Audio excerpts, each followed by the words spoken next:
Hello and welcome to Sophy Ridge on Sunday. I'm not Sophy, I'm Jayne Secker and I'm sitting in for Sophy this week. And what a week it has been. The Prime Minister would probably have been feeling pretty good after helping kill off plans for the European Super League.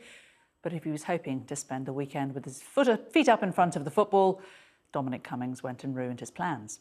On Friday, Boris Johnson's former advisor published an extraordinary blog denying being the source of damaging leaks, saying secret plans to fund the refurbishment of the Downing Street flat were unethical and possibly illegal, and accusing the Prime Minister of lacking the integrity the country deserves. Well, Boris Johnson has picked his battle. The big question now is whether he'll live to regret it. Well, today we're going to be talking about this story and more with the International Trade Secretary, Liz Truss. Jess Phillips will shortly be on the show to give the view from the Labour Party. I've spoken to Bill Gates. We discussed COVID vaccines, foreign aid and when things will get back to normal. And with less than a fortnight until the Scottish elections, we'll be joined by two party leaders in Scotland. Labour's Anas Sarwar will be on shortly, and we'll be speaking to the co-leader of the Scottish Greens, Lorna Slater, a little later on. But first, Labour has called for a full investigation into the refurbishment of the Prime Minister's Downing Street flat after Dominic Cummings alleged that Boris Johnson tried to get Conservative donors to secretly pay for the works. Well, we can talk now to Labour's Jess Phillips. Great to talk to you this morning, Jess. Dominic Cummings says he thinks the Prime Minister has acted illegally. What's your view? The truth of the matter is we don't know the truth, and we've got scrapping between two very powerful men who seem more interested in who's lying about what and who's leaking what than the substantive of the issue. And that is that whether contracts get given out by text messages, whether tax breaks get given out by text messages, or whether the Prime Minister uses his pals to get money to have his flat done up. Whether I back Dominic Cummings' view or Boris Johnson's view, what we need is a proper independent inquiry where it isn't about two boys fighting and is about taxpayers in our country. In seeking to get an answer to these questions, is the Labour Party going to ask for an urgent question in Parliament this week? I believe so. I should very much imagine that is the case as we return to Parliament tomorrow. But whether we get the answers, because Boris Johnson will often say one thing at the dispatch box, if it is even Boris Johnson or Rishi Sunak or their junior ministers who they often send out to fight these battles for them, whether we actually get answers that then meter out to any real transparency or integrity in the long run is very difficult to say. So we need that urgent question. We need members of Parliament to not think necessarily on party lines, but to be going after all of us in Parliament and all of us in politics. Integrity really, really matters. And so we've got to ask those questions so that people in the country can trust us with their lives.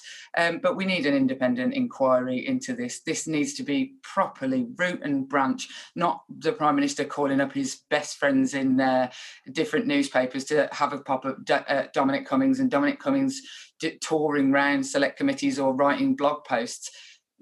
We need to take this out of the hands of the people who, frankly, have got questions to ask. Keir Starmer did say in the Commons this week that this is all about sleaze. But the reality is that if Labour were in government, and indeed when Labour were in government, you would have been lobbied, you would have faced very, very similar accusations. Well, I can't say that we would have faced very similar accusations, but what the Labour Party is asserting to do now would be a rule that we all have to live by. And, you know, this is about what is happening right now and the contracts that have been given out unfairly, it seems, to businesses who can just get in touch with the Prime Minister. No one's saying that people can't lobby. What shouldn't happen is that people shouldn't be lobbying for commercial gain for them and their mates, and that businesses in my constituency should be able to lobby just as easily to get contracts to provide things that our country needs as Boris Johnson's pals. But is it lobbying? Is it sleaze? If what Dyson was doing was an employer checking that his employees, not him personally, his employees wouldn't be worse off if they did something that they were being asked to do by the government? That's not sleaze, that's just good management, isn't it? Well, it's good management that's not available to anyone in my constituency. So during the pandemic, there were lots of organisations in my constituency that had to change. There were lots of individuals who had to change tax arrangements. For example, people who went back to work on bank shifts in the NHS, their tax brackets would have changed. Did any of them have the text access to the Prime Minister? Whether people do things via text, it has to be open that is what is happening. And so when my companies in Birmingham Yardley want to look at contracts for PPE or ventilators, which many of them did, I was given a generic email address for them to email, which led to absolutely nothing. If only, I could have been in a WhatsApp group sending gifts to the Prime Minister. Peter Mandelson pointed out this week that skewering the Tories over sleaze, which obviously Labour is keen to do, won't be enough to win the 2024 election. It doesn't seem necessarily to be cutting through at the moment. If we look at the latest opinion poll, it gives the Conservatives an 11-point lead over Labour, despite all of these negative stories. Boris Johnson, a 41% approval rating, Keir Starmer, 33%. It's not great, is it, that given all of these stories over the last couple of weeks, Labour are still lagging this far behind? The truth of the matter is I don't wish to skewer Boris Johnson for electoral gain. I wish to skewer him as a taxpayer and somebody who I want to see politics being made honest so that people can trust politicians and feel part of our system again. But, what you're saying is, it's a totally fair assessment of the situation. But we're in a pandemic times and Keir Starmer has taken over the Labour Party, which was in a terrible position in a very, very difficult time where the country is focused on getting back to work, getting to feel healthy, getting to feel like they can cuddle their families without being frightened of catching a disease. It's not a surprise that opposition politics is difficult at this time, but there's a long time before the 2024 election. And if I was to be completely honest, I don't want to skewer Boris Johnson. I want him to be better. I want him to be better for my constituents. I want him and his pals having a fallout and him and his pals giving each other contracts because they're showing off to each other about who's the most powerful. That's the thing I want to skewer here. We saw this week Keir Starmer in front of the cameras. He had a really awkward encounter in a pub, didn't he? Where the landlord wanted to present him with some information and then didn't want him in the pub at all. What did you think of that encounter? And did you think that the central exchange was central charge of what the landlord said to Mr. Starmer was that he's failed to hold the government to account? Do you feel that he's held the government's feet to the fire enough? Yeah, yes, I do think he's held the government. I don't agree with the thrust of what the Publican was saying, as if somehow lockdowns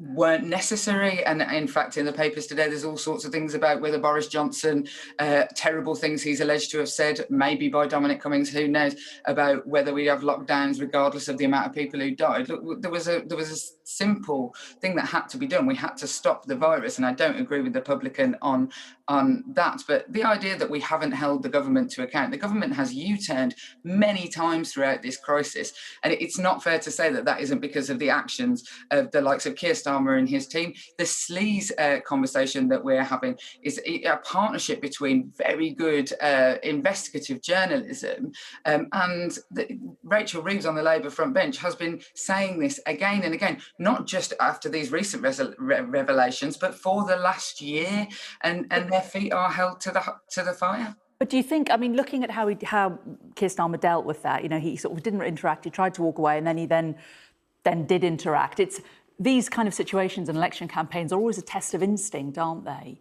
Do you think he does have the right instinct? Because if we look at sort of the red wall seats and we look at, the West Midlands area where you are, the Conservatives are still doing better. Shouldn't Labour have cut through by now?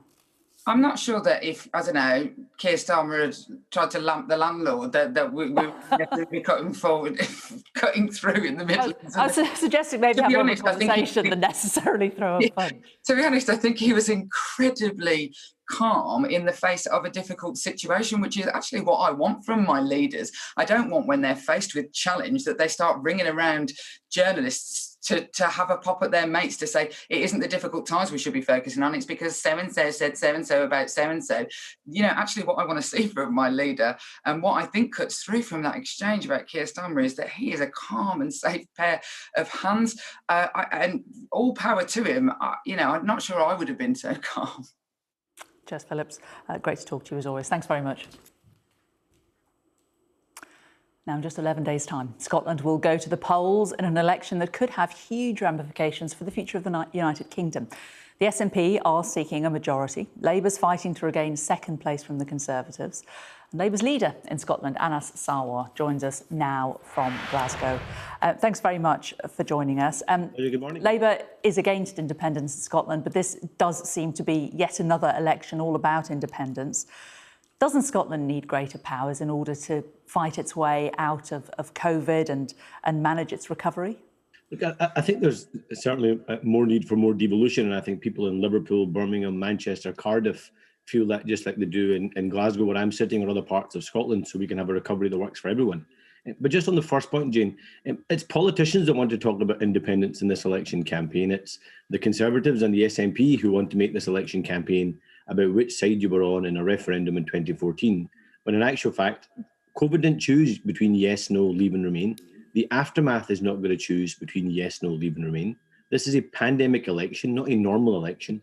And I think too many of the other political parties and other politicians forget that 10,000 of our fellow citizens have lost their lives. And what this election must be about, and that's what I'm focusing on, what the Labour Party is focusing on, and what the next Parliament has to be about, is that national recovery. So we can come through this most difficult year that it's been for all of us in our lifetime and actually build a stronger and fairer nation. And that's the case we'll be making in the last 11 days of this campaign and beyond. Well, you maybe need to be speaking to some of your Labour candidates, because I've got a list here of ones that have got quotes on independence. And the problem seems to be that the line coming from the Labour Party is slightly confused and woolly.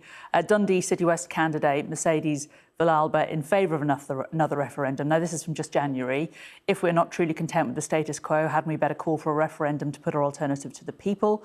Dundee East candidate Owen Wright, again, this January. I wouldn't go as far as being pro-independence and supporting yes being a requirement, but definitely being in favour of a second Indie ref would help bring back voters to the party. Lothian's candidate Nick Ward, again in January this year. I do not think that acknowledging the right to self-determination and accepting that if a majority in Parliament wants a second referendum is a silly position. So there are a lot of people who will say that the Labour Party doesn't have a consistent policy on this. No, it does, Jane, because what people are talking about there is, of course, Scotland has a right to choose its own future.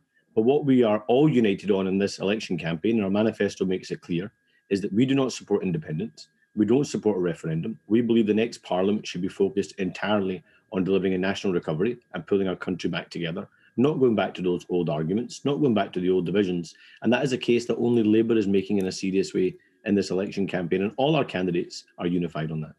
But you might not support independence, but it does seem that quite a lot of your candidates support a referendum. Are you not worried that the very pro-unionist Labour Party voters are going to vote Conservative this time round? No, not at all. The challenge you have, the clear fault line in our election and the clear fault line in Scottish politics is that we have 14 years of an SNP government, 7 years of Nicola Sturgeon as First Minister, and in that time there have been catastrophic failures of government.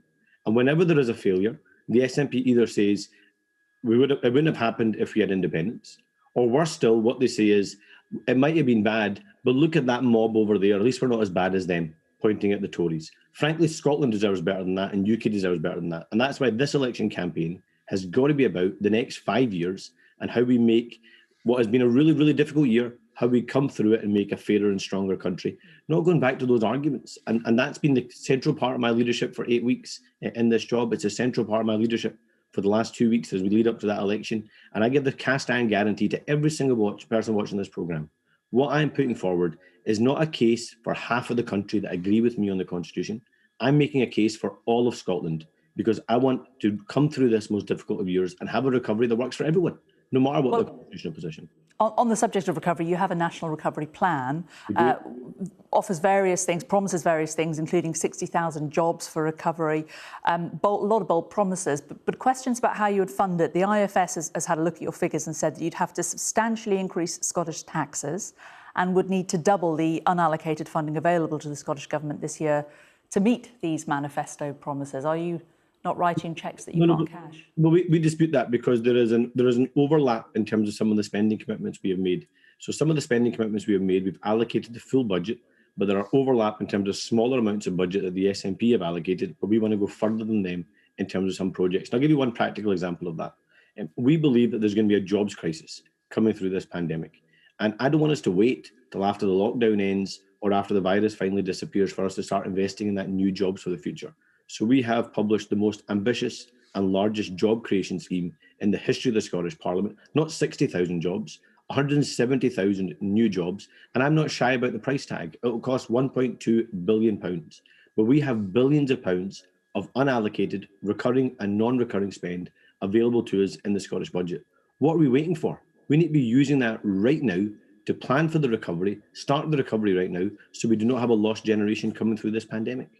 Do you accept, though, that it will lead to tax rises in Scotland? You said during the Labour leadership campaign in Scotland that you'd bring forward more radical tax policies than Jeremy Corbyn. So who in Scotland is going to be paying more tax under you? Well, we've made clear, I support a more progressive tax system, but I believe we can use the billions of pounds that are unallocated.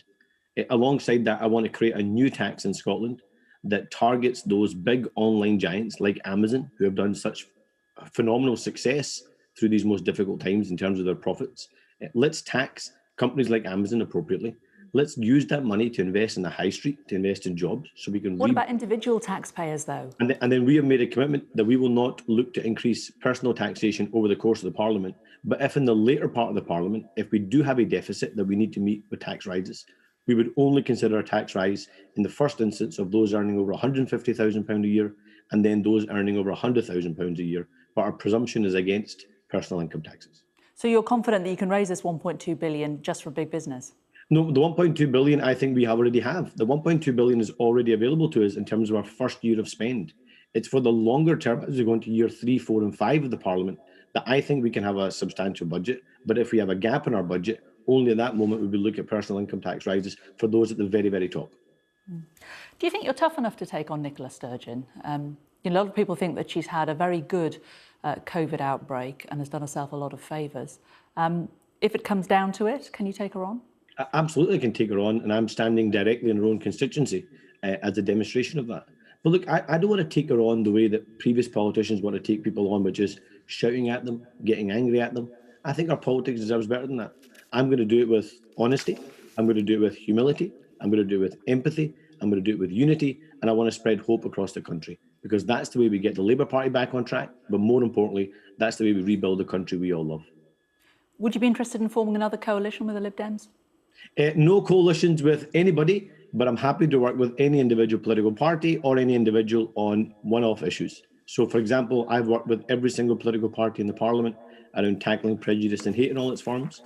My party worked with the SNP around the Period Products Bill and the Protection of Retail Workers Bill. I've worked with the Liberal Democrats to get a public inquiry into mental health services and more funding for mental health services. I've worked with the Greens around reversing the SQA exams fiasco from last year. So on individual issues, I'm happy to work with anyone, because if we can't come together at a time of national crisis, when can we come together? So that's the challenge I lay down to every other political party, is forget the divisions of the past, forget the old arguments, recognise that this is a pandemic election where 10,000 of our fellow citizens have lost their lives, and let our politics rise to the occasion. Let's give Scotland the government and the opposition it deserves, and let's give it the Parliament it deserves, so we can make the best out of what's been a really, really difficult situation. Anas Sarwar, great to talk to you. Thanks a lot for joining us. Thank you, Jayne. Now, a little earlier this week, I spoke to the Microsoft co-founder, Bill Gates. His organisation, the Bill and Melinda Gates Foundation, has so far committed around $1.75 billion to COVID-19 relief efforts around the world. The foundation's also involved in the Access to COVID Tools Accelerator, or ACT-A, which was set up to support the development and distribution of tests, treatments and vaccines. The programme's now on track to deliver 2 billion vaccine doses a year. Still a lot of work to do, though.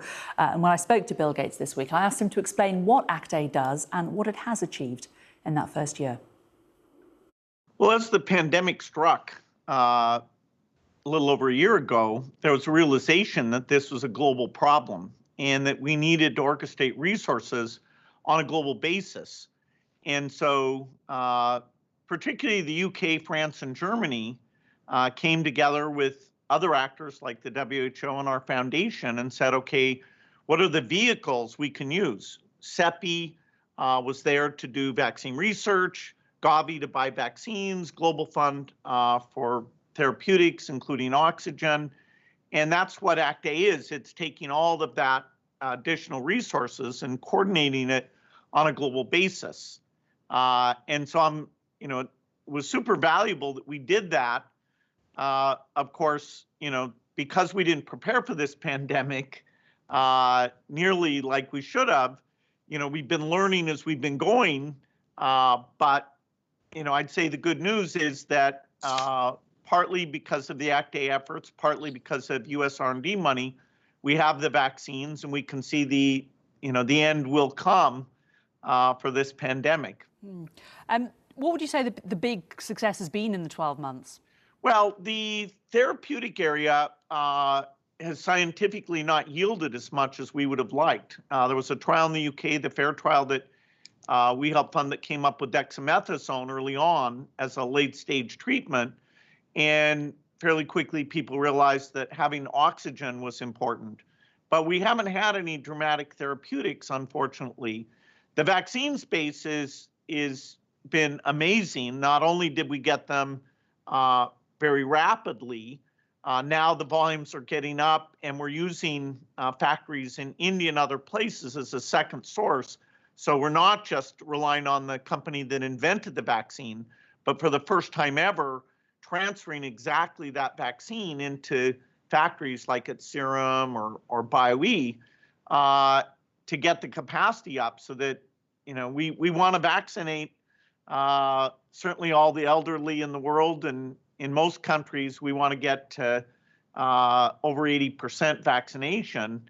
And so that's, kind of mind-blowing, particularly when we did very little to prepare in advance. And in terms of that, there's been some speculation that the changing intellectual property rules and allowing these vaccines, as you say, the recipe for these vaccines to be shared would be helpful. Do you think that would be helpful? No. Why not? Well, there's only so many vaccine factories in the world, and people are very serious about the safety of vaccines.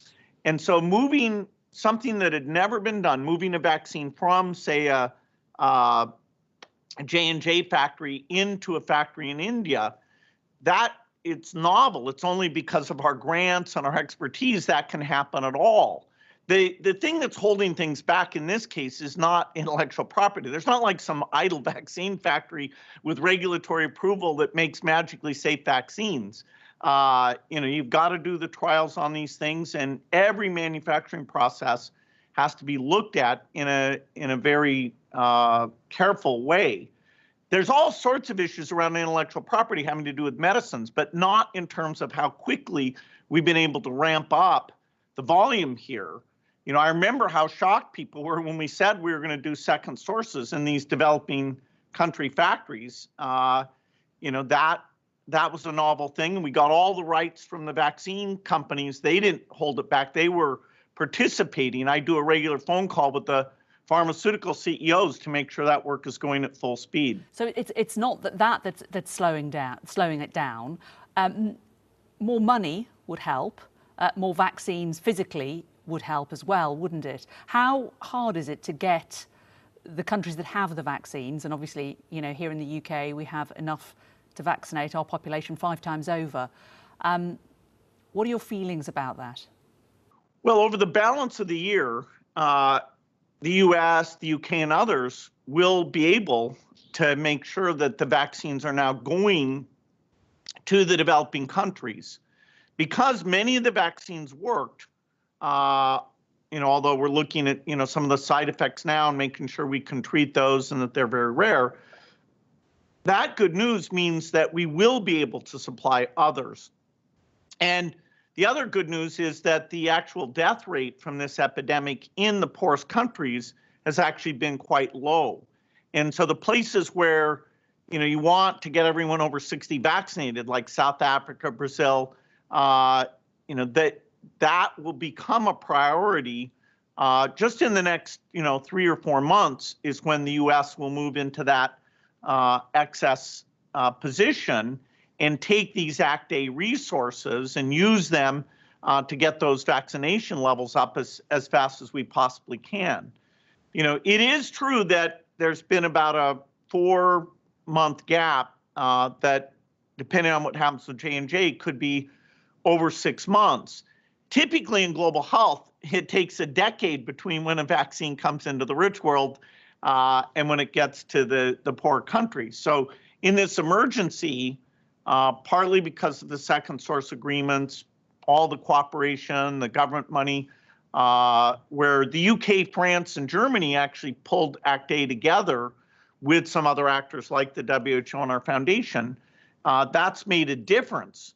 Because we didn't practice, it's clear that understanding variants and understanding how quickly you can do the regulatory stuff, when this comes up again, we could be a lot smarter. People didn't invest enough in this risk, forming CEPI that the UK and Wellcome and our foundation and others did was one of the few things, and it's only a few percent what should have been done to really practice, do simulations, understand how quickly you could get the diagnostics ready. And so, I hope we keep in mind that we do need to invest in being ready for the next pandemic.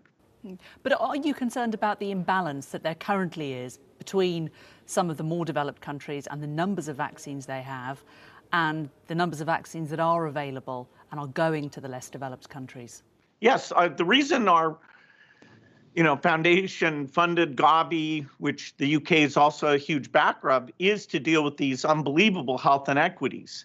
And as I said, in this case, it's about a 4 to 6 month delta. That's not fair, but that's actually doing very well.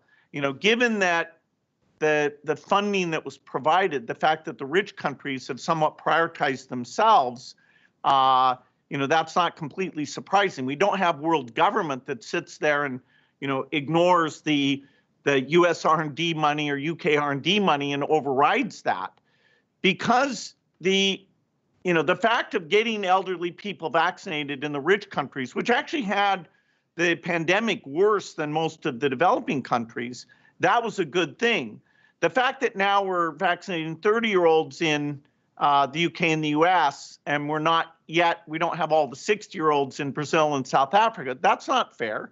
But within 3 or 4 months, the vaccine allocation will be getting to all the countries that have the very severe epidemic. And so Act A, it doesn't get a perfect grade, but it does get a very high grade that the second source deals did happen. And now, we're going to get to the point of equity. The U.S. did not participate in the multilateral activities. The Trump administration stayed out of that. That made it harder and put a lot of burden on France, Germany, and the UK and others. Has it got easier since Biden's arrived? Yes, it's changed dramatically. He unblocked the $4 billion that the Congress had appropriated. He rejoined the WHO. And now, the U.S. and the UK will be the first countries that will have the excess vaccines and will, use these mechanisms to get them out to where the death rate is the highest. We've got the G7 coming up. What are your hopes for it? Well, I'm very pleased that the UK is making pandemic preparedness, both finishing this pandemic and thinking through what happens next. It's a real priority. And in fact, my wife Melinda's working with the Prime Minister on the panel that'll present what that template for future preparedness looks like. Because you've been talking about the fear of a pandemic for a long time, and people haven't really listened. In a sense, COVID-19 has helped you in that it's helped people realise the importance of the message that global health is this crucial thing, isn't it? I mean, in a way, do you think that COVID-19 will open up the kind of organisations like yours to more funding, to people being more open and receptive to your message, or do you think we'll all forget about it once it goes away? Well, I'm worried, that we'll forget about it. You know, the Ebola epidemic was the time I thought people would be interested, and that's, you know, when I was out talking about what we needed to do.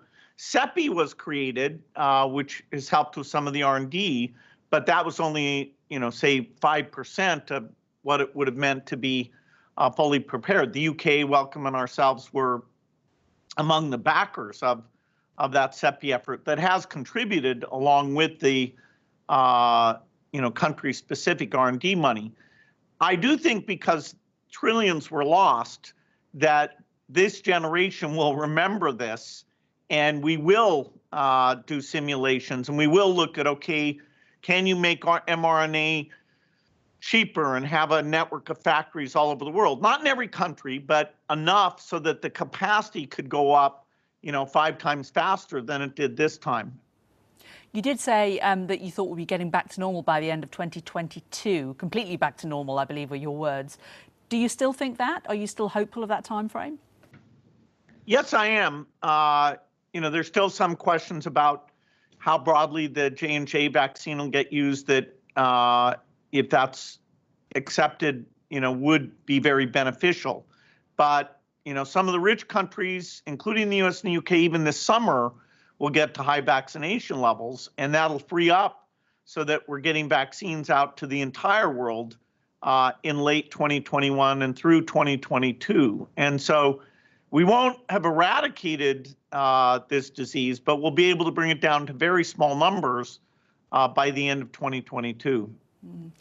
Here in the UK, we haven't given as many vaccines, I suppose, as you and others would like to the developing world. We're also expecting cuts to the foreign aid spending. What would you like the UK government to do more of to help? Well, the UK government, you know, was great in terms of realizing that vaccines were important, supporting CEPI, supporting Gavi, this Act A thing, which it's the anniversary. The Prime Minister was key to pulling that together. He's using the G7 meeting. You know, for us, the quicker the UK can get its aid level back up to the 0.7%, the better. You know, the needs there are dramatic. UK aid, the voters there should be very proud of the impact that has. It's been the strongest proponent of getting behind vaccines and, you know, making sure we eradicate polio. And with the cutbacks, you know, we won't be able to do as much. So I hope that gets restored, because it is of critical importance. Bill Gates there talking about COVID and his campaign. Now, earlier in the show, Jess Phillips told us that Labour will ask for an urgent question in Parliament this week about claims that Boris Johnson tried to get a Conservative donor to pay for the refurbishment of his Downing Street flat. Well, let's talk more about that now with the International Trade Secretary, Liz Truss. She joins us now. Good to talk to you today, Liz. Do you know who paid for the refurbishment of the Prime Minister's flat? The Prime Minister met the costs of the refurbishment of the flat, and that is very clear. He's acted completely in line with the rules. When did he meet those costs, though? Because there are allegations that a donor paid a contractor directly and that Boris Johnson paid him back, which would mean that in the interim, he effectively had a loan.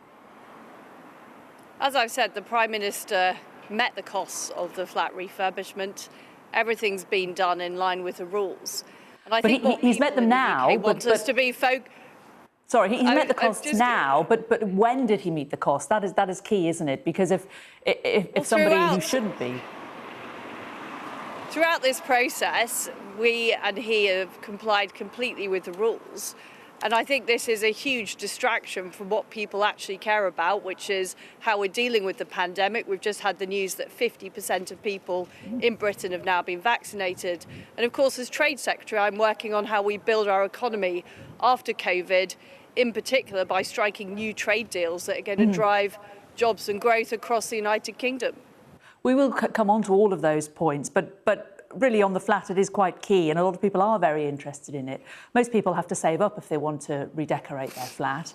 It appears here that either a donor paid a contractor directly or the Conservative Party paid a contractor directly. Which was it? The Prime Minister's met the cost of the flat, and as with all of these matters... But meeting the cost at a later date is the proper not... information has been declared in the public domain. But it hasn't been declared in the public domain. As Trade Secretary, I'm spending my time focused on trade negotiations, not looking at flat refurbishments. But it hasn't been declared at all. We're expecting it to appear in the Register of Ministers' Interests, but the government hasn't published that. In fact, the Ministerial Code says it should be published twice yearly, but we only had one last year in July, and the Cabinet Office has yet to publish the latest instalment, which is due at the end of 2020. So it's actually not being declared, and it's only because Dominic Cummings made these allegations and because journalists have done some digging that it's now becoming clear that Boris Johnson didn't pay for the refurbishment out of his own pocket. Initially, he tried to get somebody else to pay it. And that is the concern, isn't it? Because if a donor is paying for the refurbishment of the flat, he is then has a loan from that donor, or if the Conservative Party is paying for it, that is against the rules. So it is key, isn't it, to find out when he paid it and to whom. There was a statement made to Parliament at the end of last week explaining the situation. As I've said, the Prime Minister met the costs of the flat refurbishment. And, this is obviously important that we declare costs in line with the rules, and that's what the Prime Minister has done. But fundamentally, what people care about is dealing with the COVID pandemic, and that is what the Prime Minister is spending his time doing. But you keep saying that he has declared it, but he hasn't. We don't know when he paid this money, and it's the timing, isn't it, that's crucial. Have you had a conversation with him about it before you came on this morning to do these round of media interviews? As I've said, I know that the Prime Minister has acted within the rules, that he has covered the costs of the flat refurbishment himself. And I think that this issue is a massive distraction from what we should be focused on, which is how we are recovering from the pandemic, the vaccination programme, and the work we're doing to rebuild the economy.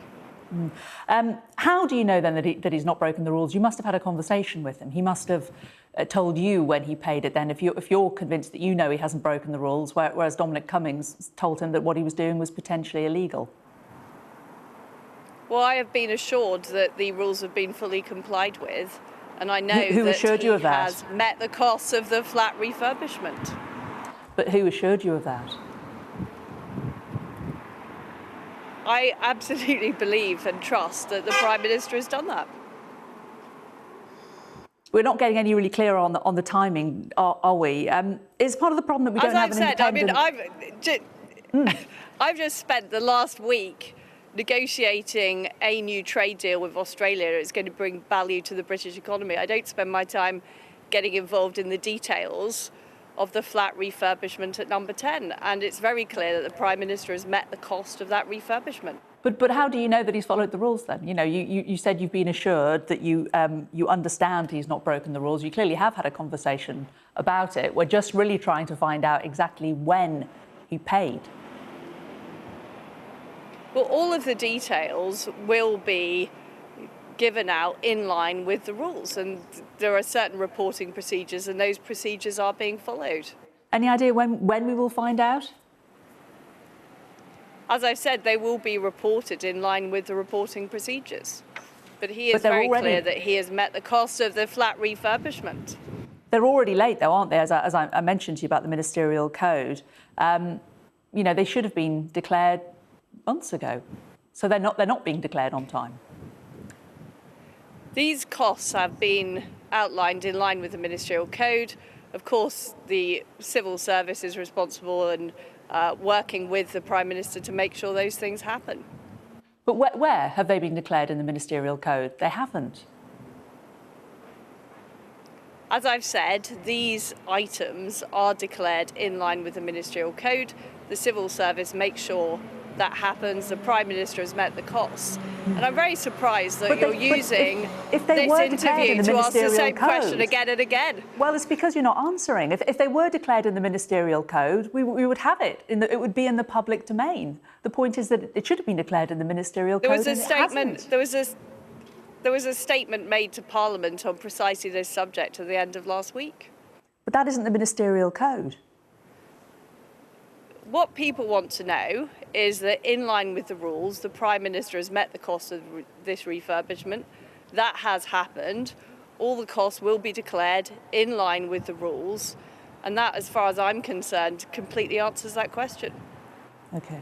It's part of the problem that we don't have an independent advisor on ministerial standards. Sir Alex Allen quit in November, didn't he, over the Priti Patel bullying, and the post has been vacant ever since. Sunday Telegraph today reporting that there may be a wobble from the person who is meant to be replacing them. Don't we need somebody holding this government to greater scrutiny? Well, of course, it's important that that role is appointed. So when are we going to get somebody in the role? Well, I understand that is about to happen shortly. Shortly? Any clearer on timing with that? I don't have any more details for you, I'm afraid, on that. OK. Other things that Dominic Cummings mentioned in his blog last week was about the lockdown leak, the so-called chatty rat incident, which is all about who and what leaked stories about the second COVID lockdown. The central allegation is that the Prime Minister tried to halt a leak inquiry to protect the friend of his partner. Is the Prime Minister more worried about his girlfriend's friends than perhaps he is about the safety of the country under COVID? Well, the leak inquiry is ongoing, and of course, I hope that it finds who the individual was who conducted this leak, because it's very, very unhelpful when confidential information is leaked from the government. But why do you think the Prime Minister, it seems, tried to stop this leak inquiry then? As I've said before, I mean, this is tittle-tattle that's being promoted, and I don't think it really addresses the key issues that people in Britain care about. I mean, others would say it's actually a really serious allegation if we're trying to find out the timings of lockdowns and what the motivation was, because it could potentially have saved many, many lives. But perhaps the most damning thing that Dominic Cummings said last week, it is sad to see the Prime Minister and his office fall so far below the standards of competence and integrity that the country deserves.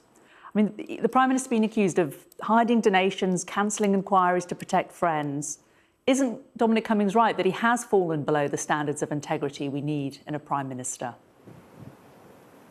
Well, the Prime Minister, and I work with him very closely, has been working flat out to make sure we deal with this terrible pandemic, that we roll out the vaccine programme, which has been incredibly successful. We've got half of the people in the United Kingdom vaccinated now, and to make sure we deal with the crisis. And we also work to build the economy back. We work to promote jobs and growth across Britain, and that is what people care about. And, you know, these allegations and tittle-tattle really are a distraction from that key job. And I know the Prime Minister is spending his time on what's important, which is dealing with the COVID crisis. But working flat out is different to not having integrity, isn't it? And Dominic Grieve yesterday said that he was a vacuum of integrity. Johnny Mercer said this week it's the most distrustful, awful environment.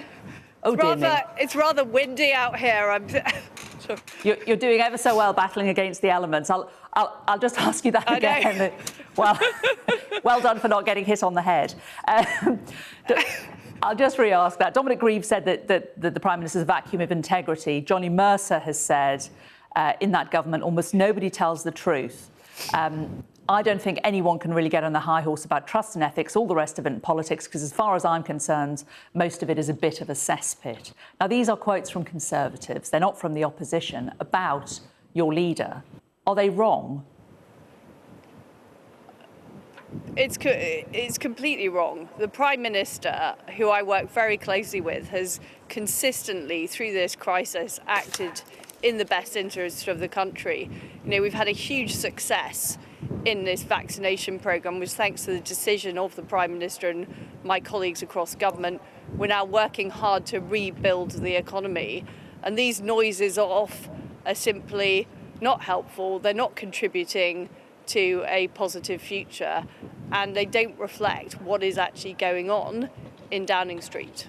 Well, but potentially not a positive future for Boris Johnson. I mean, it's odd, isn't it? Because he does appear to be a really sort of affable, avuncular chap when he's in front of the TV cameras. But the picture that's emerging from those who work closely with him seems really very different.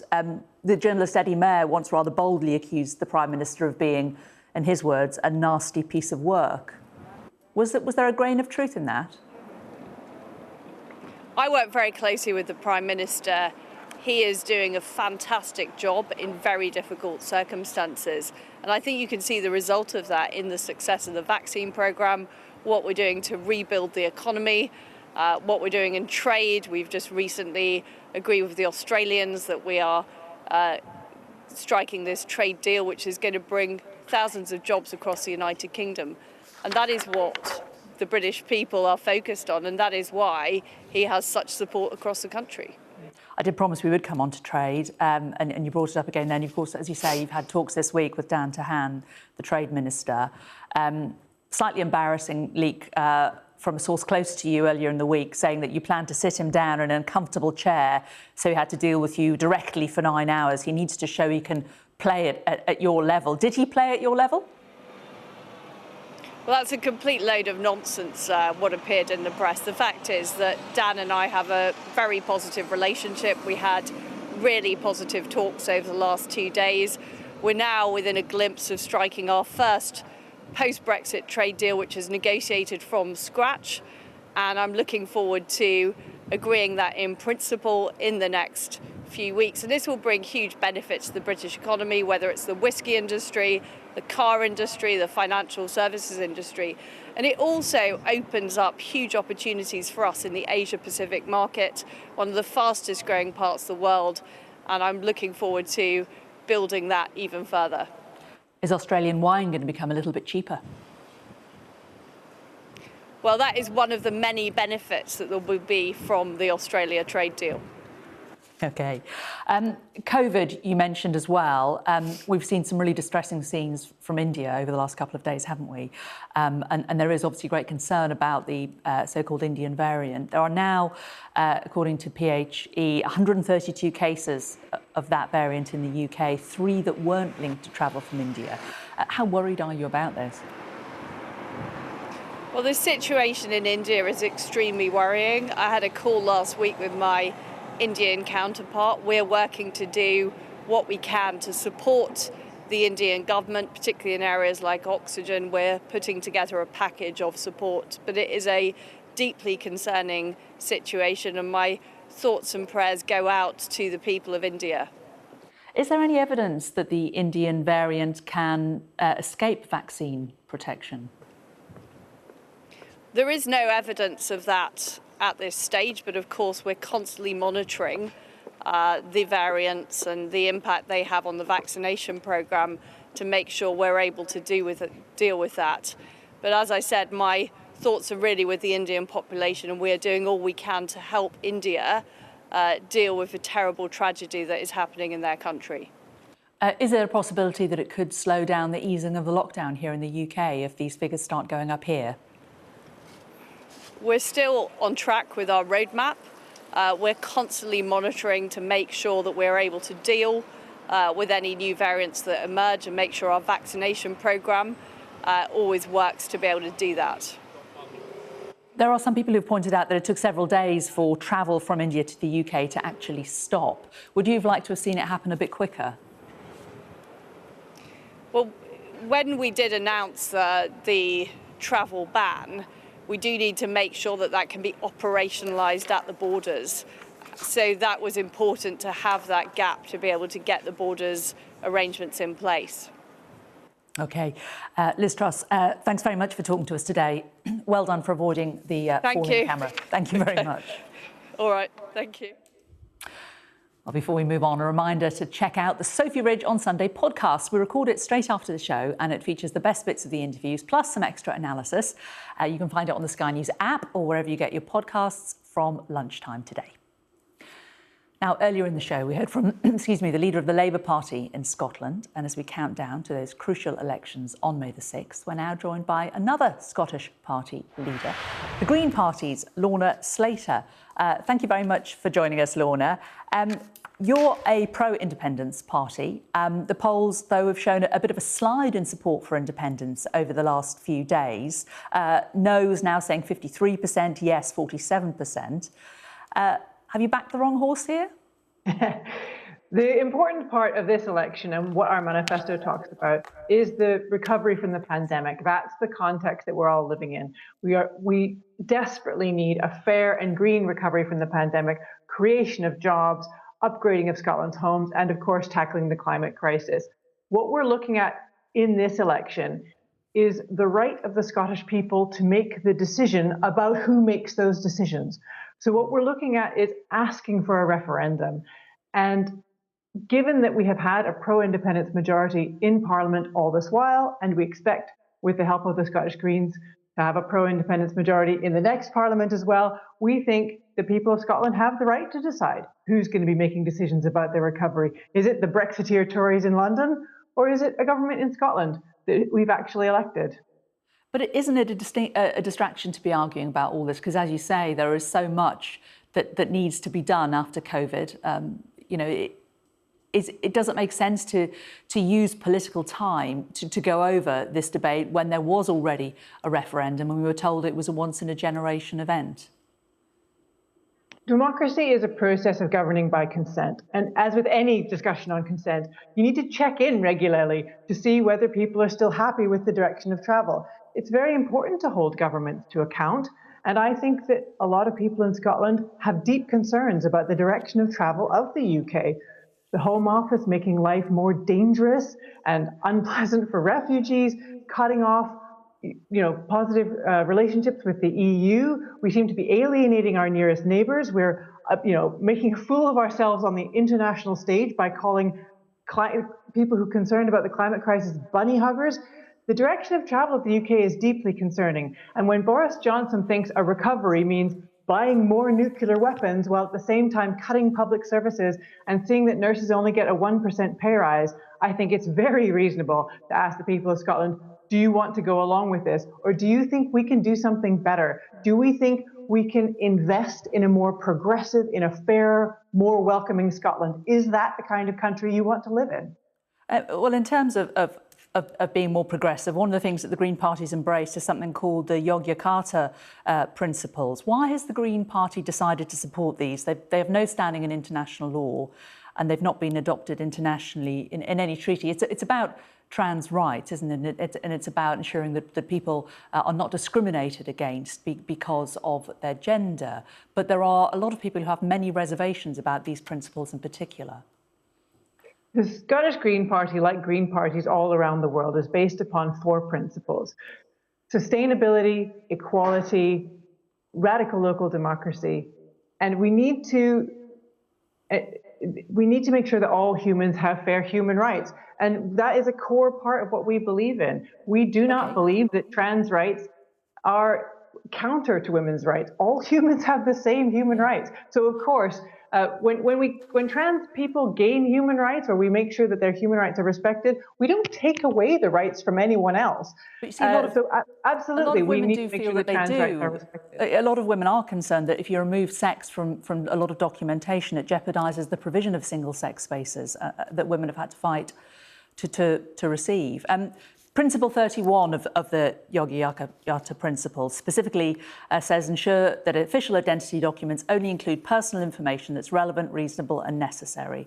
End the registration of sex and gender of a person in identity documents such as birth certificates, passports, etc. I mean, do you think people in Scotland really don't want the sex of their child recorded on a birth certificate? Because that is relevant to medical treatment that child. Changing the. We can get into the technical detail of the interpretation of that exact bit of wording in that document. Well, your manifesto says enshrine the Yogyakarta Principles in Scots law. We are not talking about removing the sex from a birth certificate. That is absolutely not what we're talking about. That law is meant to refer to identity documents in countries where your identity document has to have your sex or gender on it so that you can access your civil rights. We don't have identity papers like that in Scotland. You don't have to use your birth certificate to access civil rights. It's sort of one of those sort of technical details, but we are absolutely not talking about removing sex from birth certificates. That is not what we're proposing at all. Is the manifesto wrong then? Because it does say that it will enshrine the Yogyakarta Principles into Scots law. So the way you've interpreted that line of that particular that you read out there is not how we would interpret that. That is about having the correct gender on your documentation. And that means people should absolutely be able to identify their gender as they do already on their passport, on their driver's license. We're not proposing to change that. That's already in law. You can change the gender on your passport or your driver's license to make it match your self-identified gender. We already have that in the UK. We already have the Gender Recognition Act that says that, if you follow the process to get a gender recognition certificate, you can then also change the gender on your birth certificate. That is what is in law, and that is what we would like to see kept. The only change we would like to see to that is the change to the Gender Recognition Act to make that process a little bit more humane, to make it a little bit more straightforward. At the moment, it's very medicalized, it's very hostile. It means that a lot of people who would really like to change their documentation to make sure it's correct don't do so because the process is so unpleasant. It's a very, very small change that we're wanting. So what reassurance can you give to women in Scotland that under a Green Party leadership, the provision of single-sex services won't be implemented, and that, for example, if a woman goes to a rape centre, she won't necessarily have to be examined by somebody who was born a man? The Scottish Greens follow the advice of women's groups in Scotland, End Gender Scotland, Rape Crisis Scotland, all these charities and campaigns that work for women's rights. We follow their guidance and their advice, and this is what we always do. We follow the advice of experts and women's groups. We know that what you fear there isn't what's going to happen. There is no concern about women not giving consent for being medically examined. It's one of these dog whistle things against trans rights, this sort of terrible fear that a traumatized woman would be re-traumatized by a rape crisis center.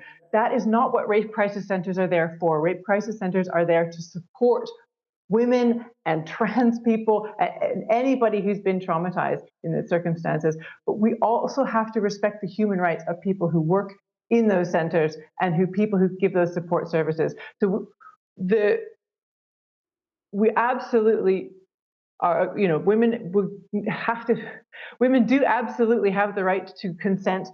You need to have consent before you can medically examine someone. There isn't a question around allowing women to be unsafe and traumatized by rape, when they access rape crisis centers. We always follow the advice of Rape Crisis Scotland and End Gender and other women's groups to make sure that women are properly protected. And that means trans women as well, because trans women also need to be able to access these services safely. Okay. Lorna Slater from the Green Party in Scotland. Interesting to talk to you this morning. Thank you very much. Well, that's it for the main show, but don't go anywhere. After the break, we'll be going over everything that we've learned in Sophy Ridge, The Take. And our deputy political editor, Sam Coates, also has some interesting polling about whether people think Boris Johnson is corrupt and whether or not they care. That's straight after this break.